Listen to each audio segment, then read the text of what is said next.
समर्पणाच्या भावनेतून अनुलोमचे काम. मुख्यमंत्री चांगली समाजनिर्मिती ही कार्याची प्रेरणा ठेवून समाजातील व्यथा दूर करण्याचे काम अनुलोमच्या माध्यमातून करावे, असे आवाहन मुख्यमंत्री देवेंद्र फडणवीस यांनी केले.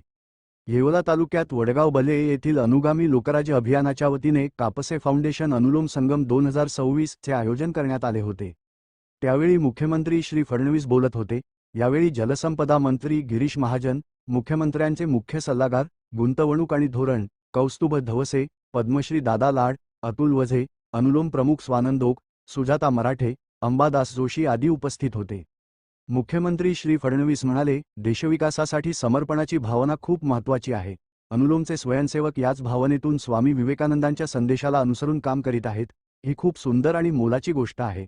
अनुलोमने प्रगतिशील समाजामध्ये उभे केलेले कार्य महत्त्वाचे आहे. उत्तम, सुंदर आणि बहुमोल कार्य अनुलोमच्या माध्यमातून होत आहे. समाजाच्या वेगवेगळ्या क्षेत्रात नेतृत्व तयार करण्याचे क्षेत्र अनुलोमने निवडले आहे.